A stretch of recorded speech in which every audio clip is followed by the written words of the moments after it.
Drama serial कभी मैं कभी तुम की आने वाली एपिसोड बहुत इंटरेस्टिंग होने वाली है। क्योंकि अब शर्जीना और मुस्तफा का रिश्ता खतरे में पड़ने वाला है। क्या अब शर्जीना बच पाएगी या मर जाएगी, या फिर आगे शर्जीना के साथ क्या होने वाला है, ये आज हम आपको बताएंगे। इसी के साथ साथ रूबाब ने भी अदील के लिए एक बहुत बड़ा सरप्राइज प्लान किया है, और रूबाब अदील के साथ क्या करने वाली है, ये आज हम आपको बताएंगे। तो अगर अब तक आपने हमारा चैनल सब्सक्राइब नहीं किया तो जरूर करें। तो अब जैसे कि मुस्तफा ने बहुत बड़ी गलती कर दी है, उसने शर्जीना को अकेला छोड़ दिया है। जहां उस हालत में शर्जीना को मुस्तफा को अकेला नहीं छोड़ना चाहिए था, बल्कि उसको उसके माँ बाप के घर भेज देना चाहिए था। जहां इस चक्कर में मुस्तफा की अना भी आड़े आ जाती है और वो शर्जीना को कहीं जाने नहीं देता, जिसकी वजह से अब शर्जीना अकेले घर में रह रहकर बहुत ज्यादा बोर और परेशान हो जाएगी। इसी के साथ साथ वो डिप्रेशन का भी शिकार हो जाती है, जिसके बाद शर्जीना की हालत खराब हो जाती है और वो बहुत ज्यादा रोने लग जाएगी, और तब भी उसको चक्कर आएंगे और वो बेहोश हो जाएगी। जहां आप मुस्तफा को पता ही नहीं है कि शर्जीना के साथ चल क्या रहा है, और वो अलग ही अपनी दुनिया में मग्न है। जहां पर मुस्तफा के भी डीलर के साथ मीटिंग होगी, और डीलर मुस्तफा से काफी खुश होगा, जिसके बाद वो डेल के लिए भी हाँ कर देगा और मुस्तफ से कहेगा कि मुझे यकीन है कि ये डीन मूसी एक दिन गेमिंग इंडस्ट्री में बहुत बड़ा नाम कमाएगा, और मुझे तुम लोगों का आपस भी बहुत छोटा लग रहा है। इसलिए ये डेल पक्की हो जाती है, और उसके बाद तुम लोग भी अपना आपस बड़ा कर लो। जिसके बाद डीलर वहां से चला जाता है और डीन और हर को चला जाता है। मुस्तफा काफी खुश होते हैं, जहां वो डीन ही मुस्तफा से कहेगा कि मुस्तफा आज मैं तुम्हें घर खुद ड्रॉप करके आता हूँ। जिसके बाद वो मुस्तफा को अपनी गाड़ी में जैसे ही घर लेकर जाने लगेगा, तो मुस्तफा भी रास्ते में बच्चों को खेलता देखकर कहेगा कि मैं भी अब जल्द ही अपनी गाड़ी ले लूंगा। जिसके बाद मैं अपने बच्चे को हस्पताल से अपनी गाड़ी में ही लेकर आऊंगा। जहां उसे ये बात का पता ही नहीं है कि शर्जीना की हालत तो पहले से ही काफी ज्यादा खराब हो गई है। जहां रूबाब अब अदील का भांडा फोड़ने वाली है, और इसीलिए उसने इतनी बड़ी पार्टी अरेंज की है, जहां वो अदील को न सिर्फ नुकसान के लिए पकड़वाएगी, बल्कि नताशा और अदील की मोहब्बत का भी किस्सा खोल देगी। जहां अब मुझे यही लग रहा है कि रुबाब को सारे के सारे सबूत मिल चुके हैं। इसी के साथ साथ उसने नताशा और अदील के बारे में भी पता करवा लिया है, और उनकी तस्वीर जितनी भी उसे मिली उसने अपने पास रख ली हैं, क्योंकि अब वो पूरी पार्टी में प्रोजेक्टर के ऊपर इन दोनों की तस्वीरें चलाकर सबके सामने उनका भांडा फोड़ देगी।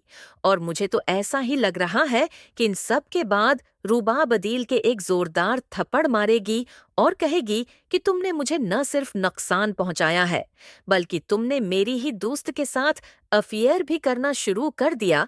जहां अब निताशा का भी बहुत बरहशर होने वाला है, क्योंकि वो न घर की रहेगी और न ही घाट की, जहां उसका शवहर भी निताशा को तलाक हो जाएगी दे देगा। और अदील और निताशा दोनों के साथ यही होने वाला है कि धोबी का कुत्ता न घर का न गहाट का। जहां रूबाब भी लात मार के अदील को अपनी जिंदगी से निकाल देगी। इसी के साथ साथ इसका सारा का सारा चुट्ठा पूरी दुनिया के सामने खोल देगी। इसीलिए तो उसने इतनी बड़ी पार्टी रखी है, जिसके बाद उसके माँ बाप भी अपने बेटे के करतूत देखकर हैरान रह जाएंगे। और मुझे यही लग रहा है कि उसके बाद रूबाब अदील को इरेसट करवा देगी, और नताशा से कहेगी कि नताशा अब तो तुम्हारा कुछ भी नहीं रहा। तुमने न सिर्फ अदील को कुहू दिया, बल्कि तुमने तो अपने शवहर को भी खो दिया। और तुम ये बात भूल गई कि अदील जैसे लड़के किसी के नहीं हो सकते। जो अपनी बीवी का नहीं हो सका, वो तुम्हारा कैसे हो सकता था। और मैं जानती थी कि अदील दौलत का भूखा है, लेकिन इस हद तक गर जाएगा ये मुझे नहीं पता था।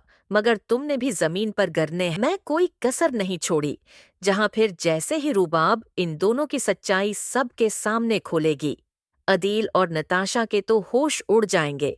और इसी के साथ साथ उसके माँ बाप भी रूबाब से कहेंगे कि रूबाब तुमने ये सब कुछ किया किया, तुमने अदील को इरेस्ट करवा दिया। तुम्हें ये सब कुछ घर में बैठकर हल करना चाहिए था, जहाँ फिर रूबाब कहेगी कि आप लोग मुझसे ये बात न ही करें। तो बेहतर है, अगर मुझे नुकसान ही पहुंचाया होता तो मैं ये सब कुछ माफ कर देती, लेकिन उसने निताशा के साथ मिलकर अफीर चलाया है, जो मैं उसे कभी माफ नहीं करूंगी। और अब आप लोग भी मेरे कुछ नहीं लगते, इसलिए अपना बेग पैक करें और मेरे घर से निकल जाएं, क्योंकि मैं अदील की कोई भी चीज अपने घर में नहीं रखना चाहती जहां पे रूबाब अदील के माँ बाप को धक्के मारकर घर से निकाल देगी।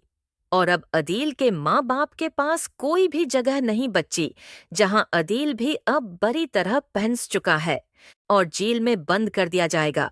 और तब अदील की माँ को एहसास होगा कि उन्होंने मुस्तफ़ा और शर्जीना के साथ बहुत गलत किया, जहां पे अदील की माँ कहेगी कि मैंने बहुत गलत किया, मुझे मुस्तफ़ा और शजीना को घर से नहीं निकालना चाहे था।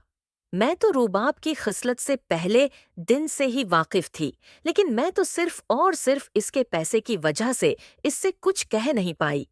मुझे शर्जीना और मुस्तफ़ा पर यकीन करना चाहिए था, और मैंने साथ बहुत बुरा किया है और इसी की सज़ा मुझे मिली है। अब हम लोग कहाँ जाएंगे, जहाँ दूसरी तरफ मुस्तफ़ा भी जैसे ही घर वापस आएगा और घर खोलकर अंदर आकर देखेगा तो शर्जीना वहाँ पर बेहोश पड़ी होगी। जहाँ मुस्तफ़ा ये सब देखकर हैरान रह जाएगा और जल्दी से शर्जीना को उठाकर हिस्पताल पहुँच जाएगा, जहाँ पे डॉक्टर सजीना को चेक करने के बाद मुस्तफ़िक के पास आएगी और मुस्तफ़ी से कहेगी कि मुस्तफ़ी, आपने बहुत ही ज़्यादा गलती की है, आपने अपनी बीवी का ध्यान नहीं रखा। उनकी हालत इतनी ज़्यादा खराब है कि उनका बचना भी बहुत मुश्किल है। अब हम कुछ नहीं कर सकते, अब आप दुआ ही करें। डॉक्टर वहां से चली जाए और तब मुस्तफ़ा काफ़ी ज़्यादा डिप्रेस हो जाएगा कि उसने पैसे कमाने के चक्कर में शर्जीना को खो दिया। जहां पे मुस्तफ़ी डॉक्टर से कहेगा कि डॉक्टर कुछ भी करें, लेकिन मेरी बीवी को बचा लें, मैं उसको खोना नहीं चाहता।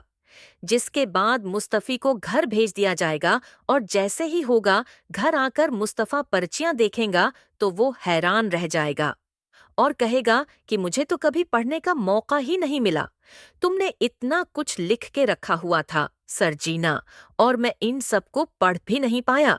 यहाँ पर मुस्तफ़ा अब पुछताएगा और बहुत ज्यादा रोएगा, लेकिन जैसे ही दोबारा अस्पताल पहुंचेगा तो डॉक्टर उससे कहेगी कि हम आपके बच्चे को नहीं बचा सके, और मुझे ऐसा ही लग रहा है कि यहाँ पर शर्जीना का मिसकरीज हो जाएगा। और हो सकता है कि डॉक्टर मुस्तफ़ा से कहे कि मुस्तफ़ा, अब आपकी बीवी है का बचना भी बहुत मुश्किल है, क्योंकि उनकी उनकी हालत भी बहुत ज्यादा खराब है।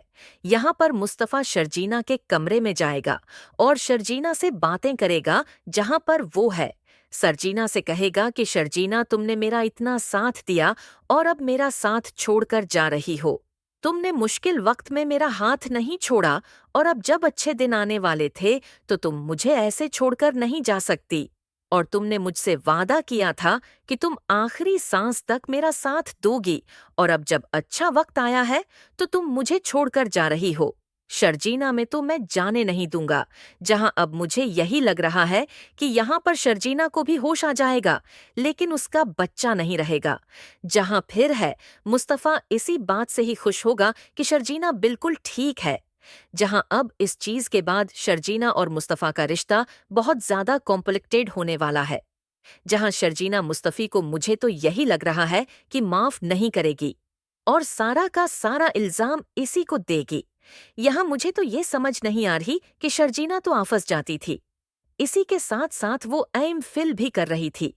तो अब जैसे ही इन लोगों ने घर शिफ्ट किया तो शर्जीना ने सब कुछ क्यों छोड़ दिया, जहां अगर शायद शर्जीना काम करती रहती तो उसकी इतनी बुरी हालत न होती।